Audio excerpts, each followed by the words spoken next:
गोसाई श्री विठलनाथ जी, आपके 7 पुत्र थे। कितने पुत्र?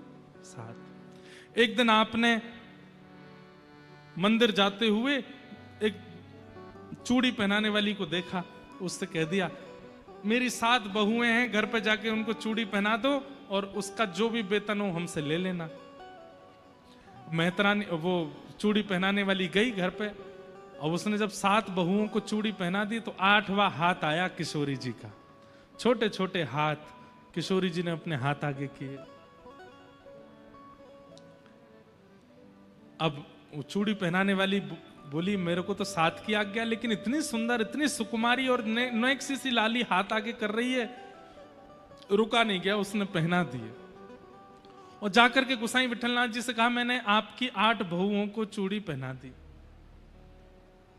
गोसाई जी विठलनाथ जी बोले 8 नहीं 7 बहू हैं हमारी। बोले 7 हैं पर मैंने तो 8 को पहना ही है। 7 तो बड़ी बड़ी आई थी, 8 भी छोटी सी आई थी। गोसाई जी बोले देखो तुमको पैसा ज्यादा चाहिए तो तुम हमसे मांग लो, लेकिन ये झूठ मत बोलो। 8वां कोई है ही नहीं। हमारे घर में केवल 7 महिलाएं हैं और वो 7 पुत्रों की पत्नी हैं। 8वीं कौन सी आ गई? बोले आपको नहीं पैसा देना तो मना कर दीजिए, लेकिन मैंने चूड़ी 8 को पहनाई। जब गोसाई जी ने पैसे नहीं दिए 8वें हाथ के, तो रात्रि में स्वप्न में किशोरी जी आई और रोने लगी। किशोरी जी को रोता देख गोसाई जी बोले हे प्रिया जी, हे श्यामाजू, आप क्यों रो रही हो? बोले आप मुझको अपनो नाय मानो या मारे रो रही हो? बोले क्यों? आप ठाकुर जी को अपनो लाला मानो? बोले हाँ। बोले वो लाला भाई तो मैं कौन भाई? बोले आप हमारी बहू रानी भाई।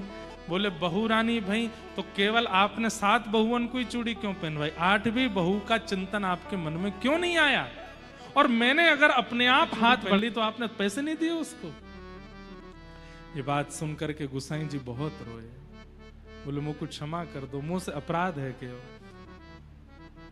गोसाई जी तो इतने बड़े प्रेमी हैं कि उनके अपराध को क्षमा कर दिया, लेकिन हम इतने बड़े प्रेमी नहीं हैं। अगर हमसे चूक हुई ठाकुर जी क्षमा